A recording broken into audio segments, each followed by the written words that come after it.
Thank you very much, Madam Deputy Speaker. It's my great pleasure to rise and speak on this motion. Madam Deputy Speaker, the government understands that labour hire services form an important part of our economy and provide an opportunity for flexible work to the benefit of employees and employers, and it's particularly important for seasonal work. So any changes to the law governing labour hire arrangements would be intended to capture those providers who are doing the wrong thing and not to discourage the use of labour hire as a legitimate form of work. The government is aware of breaches of existing laws by certain labour hire operators which are unacceptable and matters requiring action by the appropriate authorities. So that's one reason, Madam Deputy Speaker, why the Turnbull government is taking strong action. It has provided an additional $20 million to the Fair Work Ombudsman and has established Task Force Kadina to target worker exploitation wherever that occurs. The government also last year established a Migrant Workers Task Force chaired by the former ACCC Chair Professor Alan Fels, which has been asked specifically to examine whether changes to the law are needed to prevent the exploitation of migrant workers engaged as labour hire. In April, the task force heard from Professor Forsyth, who is the chair of the Victorian Inquiry. The task force also heard from the Recruitment and Consulting Services Association, which is currently developing an industry-led certification process for labour hire operators. At its meeting, the task force welcomed the industry-led reforms and also committed to giving careful consideration to further options for addressing the issue of worker exploitation in the context of labour hire.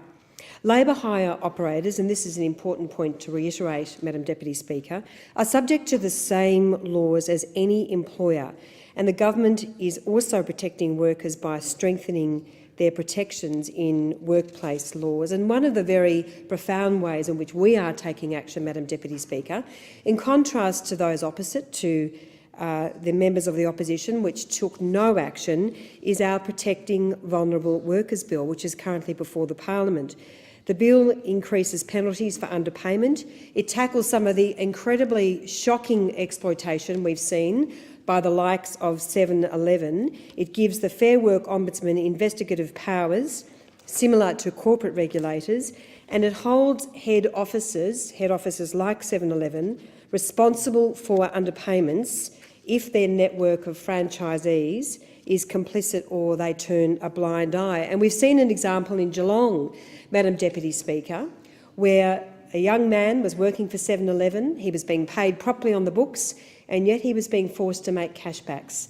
And I'm absolutely delighted that the Minister for Employment, Senator Michaelia Cash, along with the Fair Work Ombudsman, acted so quickly, and that particular worker has now had the underpaid amount repaid to him. So that's an example of how our government is acting, in contrast to those opposite, when the Labor Party was in government, where no action, Madam Deputy Speaker, no action was taken in this regard. And we've seen the absolute hypocrisy from Labor when it comes to penalty rates. Let's not forget that it was the Leader of the Opposition which trashed the independence of the Fair Work Commission, which he helped establish and which decisions he pledged to support, while ignoring deals between unions and big businesses which have worked together to trade away penalty rates. And that's why, Madam Deputy Speaker, we are taking action to outlaw corrupting benefits, where we have seen some really sleazy deals between some unions and Labor and large employers, where workers have been stripped of their penalty rates altogether.